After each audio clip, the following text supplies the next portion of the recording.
There's a long list of candidates. What distinguishes you from the others?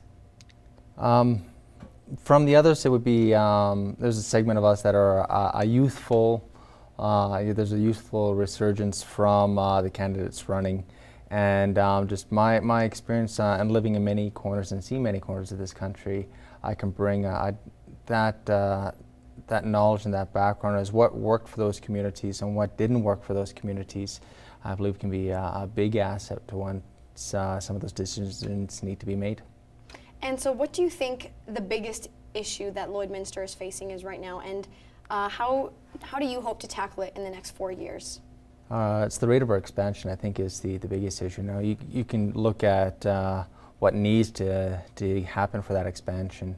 Roads, sewage, and a closer look at the value of the houses that we're building here. I mean, you see a lot of expansion in terms of higher end houses, but we need to make sure that we're also providing for the families who don't earn those wages.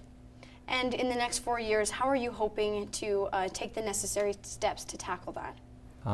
Using my background, using my knowledge in the transportation field, definitely will be a big asset.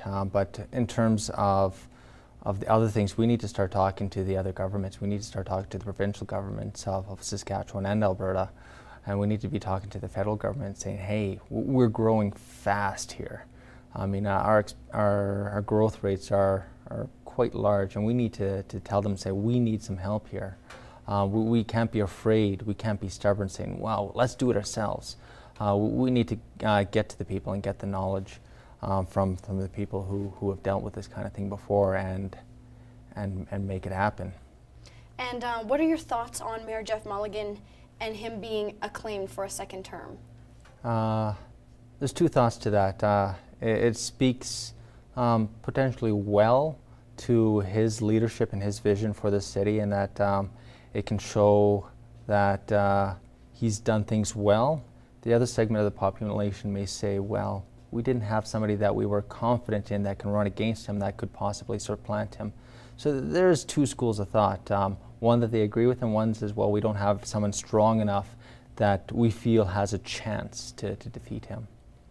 And so what will you bring to municipal politics, and what do you know about the way that council works right now? Well, sometimes if things aren't broke, you don't need to fix it, but I can bring that fresh perspective.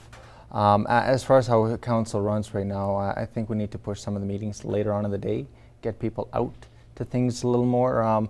Many smaller towns and cities do run councils on the evenings. And starting early in the day, it can be quite difficult for individuals to get away from work. I mean, we're dealing with a very large working population here, and for them to say, hey boss, I need to get out of here, I want to go see the council meeting, the boss may have some other thoughts. So you need to make things more reachable to the public, other than someone saying, email me, I'll hear ya. What better way to hear them than to have them show up in council? So that, I think, would be a benefit to get the people involved.